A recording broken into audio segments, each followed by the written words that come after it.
ತುಮಕೂರು ಜಿಲ್ಲೆಯ ಕೊರಟಗೆರೆ ತಾಲೂಕಿನಲ್ಲಿರುವ ಗೊರವನಹಳ್ಳಿ. ಗೊರವನಹಳ್ಳಿ ಕರ್ನಾಟಕದ ಕೊಲ್ಲಾಪುರವಾಗಿ ಬೆಳೆಯುತ್ತಿದೆ.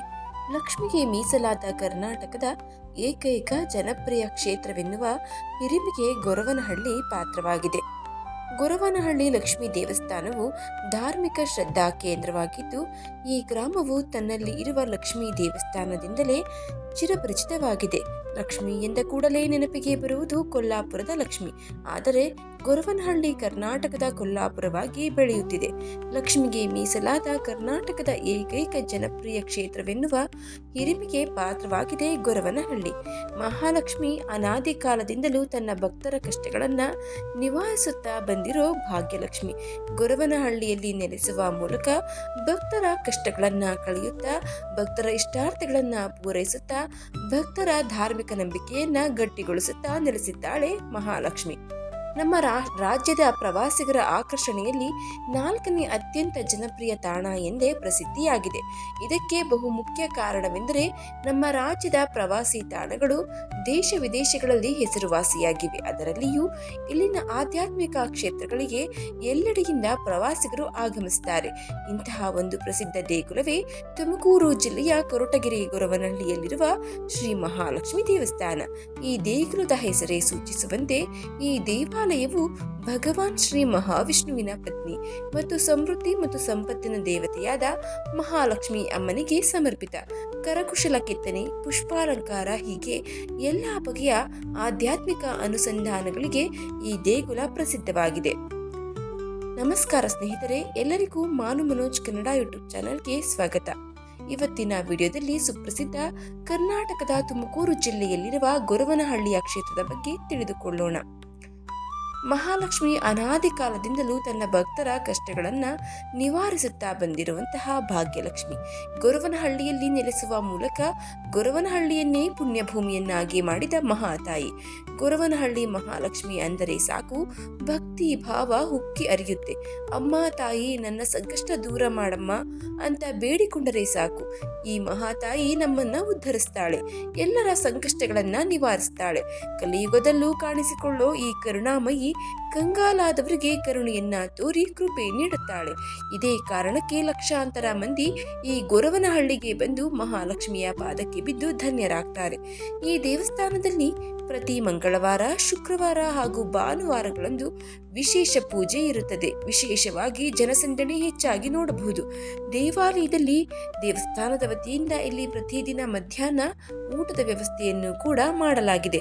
ದೇವಸ್ಥಾನದವರು ಇಲ್ಲಿ ಒಂದು ಕಲ್ಯಾಣ ಮಂಟಪವನ್ನು ನಿರ್ಮಿಸಿದ್ದಾರೆ. ಸಾರ್ವಜನಿಕರು ಅಗತ್ಯ ಹಣವನ್ನ ನೀಡಿ ಇದರ ಉಪಯೋಗವನ್ನ ಪಡೆದುಕೊಳ್ಳಬಹುದು. ಮಹಾಲಕ್ಷ್ಮಿ ಈ ಗೊರವನಹಳ್ಳಿಯಲ್ಲಿ ಬಂದು ನೆಲೆಸಿದ್ದರ ಹಿಂದೆ ಒಂದು ರೋಚಕ ಕಥೆಯೇ ಇದೆ. ತುಮಕೂರಿನ ಕೊರಟಗೆರೆ ತಾಲೂಕಿನ ಗೊರವನಹಳ್ಳಿಯಲ್ಲಿ ಅಬ್ಬಯ್ಯ ಅನ್ನವರಿಗೆ ಒಂದು ಹೆಣ್ಣಿನ ಅಶರೀರವಾಣಿ ಕೇಳಿಸಿದಂತೆ. ಅಬ್ಬಯ್ಯ ಅನ್ನೋನು ಪ್ರತಿದಿನ ಊರಿನ ಕೆರೆಯ ದಡದಲ್ಲಿ ಹಸುಗಳನ್ನ ಮೇಯಿಸುತ್ತಾ ಕಾಲವನ್ನ ಕಳೀತಾ ಇದ್ದ. ಈ ಸಮಯದಲ್ಲಿ ಅಬ್ಬಯ್ಯ, ನಾನು ನಿನ್ನ ಮನೆಗೆ ಬರ್ತೀನಿ, ನನ್ನನ್ನ ಕರೆದುಕೊಂಡು ಹೋಗು ಅಂತ ಆ ಅಶರೀರವಾಣಿ ಹೇಳ್ತಾ ಇತ್ತು. ಆ ಅಶರೀರವಾಣಿ ಪದೇ ಪದೇ ಕೇಳಿಸ್ತಾನೆ ಇತ್ತು. ಇದರಿಂದ ಸ್ವಲ್ಪ ವಿಚಲಿತನಾದ ಅಬ್ಬಯ್ಯ ತನಗಾದ ಅನುಭವವನ್ನ ತನ್ನ ತಾಯಿಗೆ ಬಂದು ಹೇಳ್ತಾನೆ. ಆಗ ತಾಯಿ ಇನ್ನೊಮ್ಮೆ ಆ ಅಶರೀರವಾಣಿ ಕೇಳಿಸಿದರೆ, ನೀನು ದೆವ್ವವಾದ್ರೆ ಅಲ್ಲೇ ಇರು, ದೇವರಾದ್ರೆ ನನ್ನ ಜೊತೆ ಬಾ ಅಂತ ಹೇಳುವಂತ ಅಬ್ಬಯ್ಯನ ತಾಯಿ ಹೇಳ್ತಾಳೆ. ತಾಯಿಯ ಮಾತಿಗೆ ಒಪ್ಪಿಕೊಂಡ ಅಬ್ಬಯ್ಯ ಎಂದಿನಂತೆ ತನ್ನ ಕೆಲಸವನ್ನ ಮುಂದುವರಿಸಿಕೊಂಡು ಅದೇ ಕೆರೆ ದಡಗೆ ಹಸುಗಳನ್ನ ಮೇಯಿಸಲು ಬರ್ತಾನೆ. ಮತ್ತೆ ಅದೇ ಅಶರೀರವಾಣಿ ಕೇಳಿಸ್ತು ಅಬ್ಬಯ್ಯನಿಗೆ. ತಾಯಿ ಹೇಳಿದಂತೆ ದೆವ್ವವಾದ್ರೆ ಬರಬೇಡ, ದೇವರಾದ್ರೆ ಬಾ ಅಂತ ಹೇಳಿದ. ಮಹಾಲಕ್ಷ್ಮಿ ಕೋಳದಿಂದ ಎದ್ದು ಬಂದು ಅಬ್ಬಯ್ಯನ ಮನೆ ಸೇರ್ತಾಳೆ. ಅಂದಿನಿಂದ ಗೊರವನಹಳ್ಳಿ ಪವಿತ್ರ ಪುಣ್ಯಕ್ಷೇತ್ರವಾಗಿ ಪರಿವರ್ತನೆಯಾಗುತ್ತೆ. 1925ರ ನಂತರದಲ್ಲಿ ಮಹಾಲಕ್ಷ್ಮಿಯ ದೇಗುಲ ಜೀರ್ಣೋದ್ಧಾರವೂ ಆಯಿತು. ಗ್ರಾಮಸ್ಥರ ಮನವೊಲಿಸಿ ಕಮಲಮ್ಮನವರು ದೇಗುಲದ ನಿರ್ಮಾಣ ಮಾಡಿದರು. ಈ ಕಮಲಮ್ಮನವರೇ ಅಬ್ಬಯ್ಯನ ತಾಯಿ. ಇದರಿಂದಾಗಿ ಮಹಾಲಕ್ಷ್ಮಿ ಸಂತುಷ್ಟಳಾದಳು. ಬೇಡಿ ಬಂದ ಲಕ್ಷಾಂತರ ಮಂದಿ ಭಕ್ತರನ್ನ ಅನುಗ್ರಹಿಸುವ ಮೂಲಕ ಎಲ್ಲೆಡೆ ಮನೆ ಮಾತಾಡದಳು ಮಹಾಲಕ್ಷ್ಮಿ. ಇದೇ ಕಾರಣಕ್ಕೆ ಲಕ್ಷಾಂತರ ಮಂದಿ ಮಹಾಮಾತೆಯನ್ನ ನೋಡೋಕೆ ಗೊರವನಹಳ್ಳಿಗೆ ಬರ್ತಾ ಇದ್ದಾರೆ. ಬಂದ ಭಕ್ತರು ಮಹಾಲಕ್ಷ್ಮಿಗೆ ತಮ್ಮ ಕೈಲಾದ ಕಾಣಿಕೆಗಳನ್ನ ನೀಡಿ ಹೋಗ್ತಾರೆ. ಚಿನ್ನಾಭರಣಗಳನ್ನ ದೇವಿಗೆ ಅರ್ಪಿಸ್ತಾರೆ. ಇನ್ನು ಗ್ರಾಮದ ಕಮಲಮ್ಮ ಎಂಬುವರು ದೇವಾಲಯವನ್ನು ನಿರ್ಮಿಸಿದರು ಮತ್ತು ಅದರ ಉಸ್ತುವಾರಿಯನ್ನು ವಹಿಸಿಕೊಂಡರು. ಅವರ ಮರಣಾನಂತರ ಅವರ ಪುತ್ರರಾದ ಪ್ರಸನ್ನರವರು ಆಡಳಿತವನ್ನ ನೋಡಿಕೊಳ್ತಾ ಇದ್ದಾರೆ. ಅಬ್ಬಯ್ಯನನ್ನ ಹಿಂಬಾಲಿಸಿಕೊಂಡು ಬಂದ ಮಹಾಲಕ್ಷ್ಮಿ ಅಬ್ಬಯ್ಯನ ಮನೆಯಲ್ಲಿ ನೆಲೆಸಿ ಅಲ್ಲಿ ವಿಶೇಷ ಪೂಜೆಯನ್ನ ಅಬ್ಬಯ್ಯನ ತಾಯಿಯಿಂದ ಪಡಿತಾಳೆ. ನಂತರ ಈ ವಿಷಯ ಊರಿನಲ್ಲಿ ಇರುವವರಿಗೆ ಎಲ್ಲರಿಗೂ ತಿಳಿದು ತಾಯಿಗೆ ಒಂದು ದೇವಾಲಯವನ್ನ ನಿರ್ಮಾಣ ಮಾಡಲು ಪ್ರಾರಂಭಿಸ್ತಾರೆ. ಹೀಗಾಗಿ ಕಮಲಮ್ಮ ಊರಿನ ಗ್ರಾಮಸ್ಥರ ಜೊತೆ ಸೇರಿ ಮಹಾಲಕ್ಷ್ಮಿ ಅಮ್ಮನಿಗೆ ದೇವಾಲಯವನ್ನ ಕಟ್ಟಿ ವಿಗ್ರಹವನ್ನ ಪ್ರತಿಷ್ಠಾಪನೆ ಮಾಡಿ ಪೂಜಿಸಲು ಪ್ರಾರಂಭಿಸ್ತಾರೆ. ತೋಟದಪ್ಪನ ಮರಣದ ನಂತರ ಚೌಡಯ್ಯ ಎನ್ನುವಾತ ಮಹಾಲಕ್ಷ್ಮೀ ದೇವಿಗೆ ಪೂಜೆಗಳನ್ನು ಮಾಡಲು ಪ್ರಾರಂಭಿಸ್ತಾನೆ. ಆದರೆ 1910 ಮತ್ತು 1925 ನಡುವಣ 15 ವರ್ಷಗಳ ಕಾಲ ಏನಾಯಿತು ಎನ್ನುವ ಬಗ್ಗೆ ಹೆಚ್ಚಿನ ಮಾಹಿತಿ ಇಲ್ಲ. 1925ರಲ್ಲಿ ದೇವಿಯ ಪರಮ ಭಕ್ತೆ ಕಮಲಮ್ಮ ಗೊರವನಹಳ್ಳಿಗೆ ಆಗಮಿಸ್ತಾರೆ. ಈ ಸಂದರ್ಭದಲ್ಲಿ ದೇಗುಲ ಸುಸ್ಥಿತಿಯಲ್ಲಿ ಇಲ್ಲದಿರುವುದನ್ನು ಕಂಡು ಮಮ್ಮಲ ಮರುಗ್ತಾರೆ. ಬಳಿಕ ಅವರು ದೇವಾಲಯವನ್ನ ಪುನರುಜ್ಜೀವನ ಮಾಡ್ತಾರೆ. ಆ ಬಳಿಕ ದೇವಿಗೆ ಪೂಜೆ ಪುನಸ್ಕಾರ ಯಥಾ ಪ್ರಕಾರ ಪ್ರತಿದಿನ ಆರಂಭವಾಗುತ್ತೆ. ಆದರೆ ಕೆಲವು ಕಾರಣಗಳಿಂದ 1 ವರ್ಷದ ನಂತರ ಅವರು ಗೊರವನಹಳ್ಳಿಯನ್ನು ಬಿಟ್ಟು ತೆರಳಬೇಕಾಗುತ್ತೆ. ಬಳಿಕ ಸುಮಾರು 26 ವರ್ಷಗಳ ನಂತರ ದೇವಾಲಯಕ್ಕೆ ಮರಳಿ ಪುನರ್ಪೂಜೆ ಆರಂಭಿಸ್ತಾರೆ. ಅಂದಿನಿಂದ ಮಹಾಲಕ್ಷ್ಮಿ ದೇವಾಲಯ ಭಕ್ತರಿಗೆ ತೀರ್ಥಕ್ಷೇತ್ರವಾಗುತ್ತೆ. ಗೊರವನಹಳ್ಳಿ ಮಹಾಲಕ್ಷ್ಮಿ ದೇವಸ್ಥಾನವು 1900ರ ದಶಕದ ವಿಶಿಷ್ಟವಾದ ದಕ್ಷಿಣ ಭಾರತದ ವಾಸ್ತುಶಿಲ್ಪಕ್ಕೆ ಒಂದು ಸುಂದರ ಉದಾಹರಣೆಯಾಗಿದೆ. ದೇವಾಲಯದ ಎರಡೂ ಬದಿಯಲ್ಲಿ ದೊಡ್ಡ ವರಾಂಡ ಇದೆ. ದೇಗುಲದ ಅಧಿದೇವತೆ ಶ್ರೀ ಮಹಾಲಕ್ಷ್ಮಿ ವಿಗ್ರಹವು ಗರ್ಭಗೃಹದಲ್ಲಿ ಪ್ರತಿಷ್ಠಾಪನೆ ಆಗಿದೆ. ಶ್ರೀ ನಾಗದೇವತೆ, ಶ್ರೀ ಮಾರಿಕಾಂಬಾ ದೇವತೆ ಕೂಡ ಇಲ್ಲಿ ನೆಲೆಸಿದ್ದಾರೆ.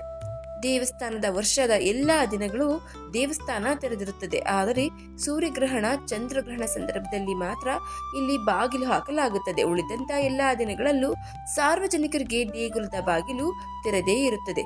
ಮಂಗಳವಾರ, ಶುಕ್ರವಾರ ಮಹಾಲಕ್ಷ್ಮಿಗೆ ವಿಶೇಷ ದಿನ ಎಂದು ಪರಿಗಣಿಸಲಾಗುತ್ತದೆ. ದೇಗುಲದಲ್ಲಿ ಅಭಿಷೇಕ, ಕುಂಕುಮಾರ್ಚನೆ ಬೆಳಗ್ಗೆ 8ರಿಂದ 9:30ರವರೆಗೆ ಮತ್ತು ಮಹಾಮಂಗಳಾರತಿ 9:30ರಿಂದ 12:30ರವರೆಗೆ ಮತ್ತು ಸಂಜೆ 7:30ಕ್ಕೆ ಮಾಡಲಾಗುತ್ತದೆ. ಸಾರ್ವಜನಿಕರ ಭೇಟಿಗೆ 12:30ರಿಂದ 5:30ರವರೆಗೆ ನಿಷೇಧ ಮಾಡಲಾಗಿದೆ. ಈ ದೇವಾಲಯದಲ್ಲಿ ಲಕ್ಷದೀಪೋತ್ಸವವು ಪ್ರಮುಖ ಹಬ್ಬವಾಗಿದ್ದು, ಕಾರ್ತಿಕ ಮಾಸ ಈ ದೇವಾಲಯದ ಬಹಳ ವಿಜೃಂಭಣೆಯಿಂದ ನಡೆಯುವ ಪೂಜಾ ಪುನಸ್ಕಾರಗಳಿಗೆ ಸಾಕ್ಷಿಯಾಗುತ್ತದೆ. ಇನ್ನು ಗೊರವನಹಳ್ಳಿ ಸುತ್ತಲಿನ ಇತರ ಪ್ರವಾಸಿ ತಾಣಗಳೆಂದರೆ ತೀತಾ ಜಲಾಶಯ. ಈ ಜಲಾಶಯ ಸುವರ್ಣಮುಖಿ ನದಿಗೆ ನಿರ್ಮಿಸಲಾಗಿದ್ದು ದೇಗುಲದ ಸಮೀಪವೇ ಇದೆ. ಈ ಜಲಾಶಯದ ಸುತ್ತ ಕಣ್ಮನ ತಣಿಸುವ ಪ್ರಕೃತಿಯ ಸೌಂದರ್ಯವೂ ಇದೆ. ಇನ್ನು ಓಣಿ ನಾಗಪ್ಪ ದೇವಾಲಯ ಮತ್ತು ರೇಣುಕಾಂಬ ದೇವಾಲಯದಂತಹ ಹಲವಾರು ದೇವಾಲಯಗಳು ಶ್ರೀ ಮಹಾಲಕ್ಷ್ಮಿ ದೇವಾಲಯದ ಸುತ್ತ ನಿರ್ಮಾಣಗೊಂಡಿವೆ. ಇನ್ನು ಬಂಕಾಪುರ ನವಿಲು ಅಭಯಾರಣ್ಯ. ಗೊರವನಹಳ್ಳಿಯಿಂದ ಸುಮಾರು 300 ಕಿಲೋಮೀಟರ್ ದೂರದಲ್ಲಿ ಸುಂದರವಾದ ಬಂಕಾಪುರ ನವಿಲು ಅಭಯಾರಣ್ಯವನ್ನು ನಾವು ನೋಡಬಹುದು. 139 ಎಕರೆಗಳಲ್ಲಿ ಹರಡಿ ನಿಂತಿದೆ ಈ ಅಭಯಾರಣ್ಯ. ಬಂಕಾಪುರ ಕೋಟೆಯ ಅವಶೇಷಗಳು, ಸಾವಿರಾರು ನವಿಲುಗಳು ಪ್ರವಾಸಿಗರನ್ನ ಕೈ ಬೀಸಿ ಕರೆಯುತ್ತಿವೆ. ಗೊರವನಹಳ್ಳಿ ಈಗ ಉತ್ತಮ ರಸ್ತೆ ಸಂಪರ್ಕವನ್ನ ಹೊಂದಿದ್ದು ರೈಲು ಅಥವಾ ವಿಮಾನದ ಮೂಲಕ ಕೂಡ ಈ ಕ್ಷೇತ್ರವನ್ನ ಸುಲಭವಾಗಿ ತಲುಪಬಹುದು. ಕರ್ನಾಟಕದ ರಾಜಧಾನಿ ಬೆಂಗಳೂರು ಗೊರವನಹಳ್ಳಿಗೆ ಹತ್ತಿರದ ದೊಡ್ಡ ನಗರವಾಗಿದೆ. ಬೆಂಗಳೂರು ಅಂತಾರಾಷ್ಟ್ರೀಯ ವಿಮಾನ ನಿಲ್ದಾಣವು ದೇಶೀಯ ಮತ್ತು ಅಂತಾರಾಷ್ಟ್ರೀಯ ವಿಮಾನ ನಿಲ್ದಾಣವಾಗಿದೆ. ಇಲ್ಲಿಂದ ದೇವಾಲಯಕ್ಕೆ 80 ಕಿಲೋಮೀಟರ್ ದೂರವಿದೆ. ರೈಲು ಸಂಪರ್ಕವು ಗೊರವನಹಳ್ಳಿಗೆ ಹತ್ತಿರದ ರೈಲು ನಿಲ್ದಾಣ ತುಮಕೂರಿನಿಂದ ನಾವು ಬಸ್ ಮೂಲಕ ಅಥವಾ ಪ್ರತ್ಯೇಕವಾದ ವಾಹನಗಳ ಮೂಲಕ ಗೊರವನಹಳ್ಳಿಗೆ ತಲುಪಬಹುದು. ಹೀಗೆ ಮಹಾಲಕ್ಷ್ಮಿ ಅಮ್ಮನ ದೇವಾಲಯವನ್ನು ನಾವು ತಲುಪಬಹುದು. ಗೊರವನಹಳ್ಳಿ ಪಕ್ಕದಲ್ಲಿಯೇ ಕಣ್ತುಂಬಲಿಕ್ಕೆ ತೀತಾ ಜಲಾಶಯವಿದೆ. ಜಯಮಂಗಲಿ ನದಿ ಇದೆ. ದೇವರಾಯನ ದುರ್ಗ, ಲಕ್ಷ್ಮೀ ನರಸಿಂಹಸ್ವಾಮಿ, ವೀರಾಪುರ ಶ್ರೀನಿವಾಸ ದೇವಾಲಯಗಳು ಸಮೀಪದಲ್ಲೇ ಇದೆ. ಸಿದ್ಧಗಂಗೆ ಮಠವು ಕೂಡ ಗೊರವನಹಳ್ಳಿಗೆ ಹತ್ತಿರವೇ ಇದೆ. ಶಾಂತಲೆಯನ್ನ ನೆನಪಿಸುವ ಶಿವಗಂಗೆಯು ಕೂಡ ಈ ಗೊರವನಹಳ್ಳಿಯ ಸಮೀಪವೇ ಇದೆ. ಸಿದ್ಧರು ಬದುಕಿದ ಸಿದ್ಧರ ಬೆಟ್ಟವಿದೆ. ಒಟ್ಟಾರೆಯಾಗಿ ಗೊರವನಹಳ್ಳಿ ಮಹಾಲಕ್ಷ್ಮಿ ದೇವಿ ದೇವಸ್ಥಾನವು ಭಕ್ತರನ್ನ ಕೈ ಬೀಸಿ ಕರೀತಾ ಇದೆ. ಈ ಮಾಹಿತಿ ನಿಮಗೆ ಇಷ್ಟ ಆಗಿದ್ರೆ ದಯವಿಟ್ಟು ಶೇರ್ ಮಾಡಿ, ಲೈಕ್ ಮಾಡಿ. ವಿಡಿಯೋ ಬಗ್ಗೆ ನಿಮ್ಮ ಅನಿಸಿಕೆ, ಅಭಿಪ್ರಾಯವನ್ನು ಕಮೆಂಟ್ ಬಾಕ್ಸ್ನಲ್ಲಿ ತಿಳಿಸಿ.